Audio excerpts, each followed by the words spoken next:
So I read Sam Coffman's Survival Gardening, Grow Your Own Emergency Food Supply from Seed to Root Cellar a couple of days ago. It is published by Story Publishing, and I read the trade paper, which is 256 pages long. Assalamu alaikum. I'm Nur al-Huda and you're listening to my review. Former U.S. Special Forces medic Coffman makes a high-energy foray into the world of quick and easy-to-grow caloric-based food, be it in the form of vegetables, fruits, nuts, or backyard animals. He wants readers to think of growing nutrition-based food according to body weight, as if, quote, our lives depend on it, unquote. To achieve this goal, he has divided the book in what you'll need to harvest in the first 5 days, the first 5 weeks, and seasonally. He also gives tips to grow crops high in carbohydrates, such as carrots, potatoes, and beets, crops high in minerals, such as kale, lettuce, spinach, crops high in fats, such as peanuts, chia, and flax, and crops high in proteins, for example, chickpeas, lentils, and quinoa.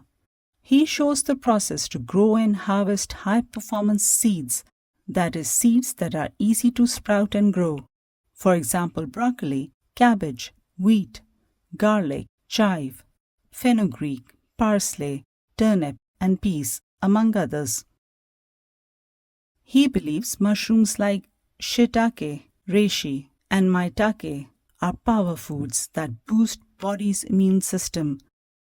He pictorially shows step-by-step instructions to grow them on woodlogs from pages 55 to 57. There is even a summary description of self- and cross-pollinating fruit and nut trees.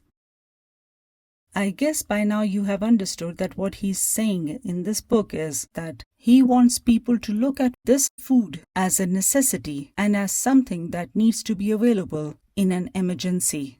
Kind of like a high-stakes military operation, where you throw in seeds and instead of hoping for the best, you know that the seeds are going to grow, the plants are going to be available, whether it's vegetables or fruits or nuts or backyard animals. In pages 120 to 125, he suggests ways to maximize food sources through creation of a polycultural garden, that is a garden where diverse species are grown in same bed for balanced ecosystem. Now this is something that after reading about in this book, I've tried in my own kitchen garden. For example, in the same patch, I've planted seeds of fenugreek, turnip, radishes, and carrots. In another bed, I've used peas, kasuri methi, which is a local type of fenugreek, and turnip. I've enjoyed doing it. From pages 158 to 169, Coffman details how to make a rabbit hutch and chicken coop for regular rabbit food and chicken and egg supply. He also opines on storage areas to collect rainwater as part of irrigation methods, as well as storage ideas on how to collect human waste and compost, all covered in pages 130 to 153 and 170 to 174. He also believes in having a container with black soldier fly larva system, which is then introduced to compost.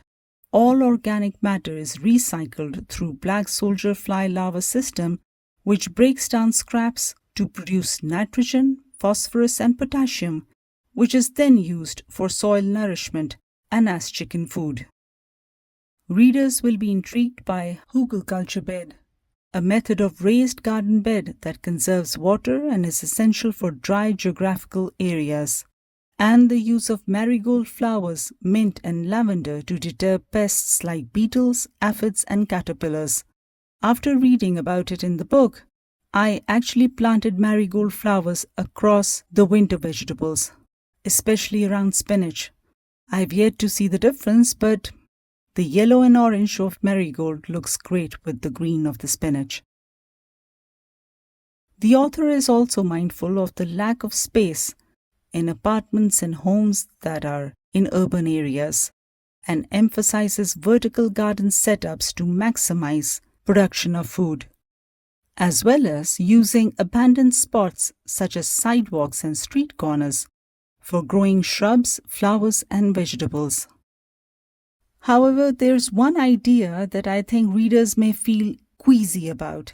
On pages 182 to 185, Sam Coffman suggests eating insects such as ants, earthworms, and scorpions for quick replenishment. Readers may feel that is a bridge too far. Everything else is contagious.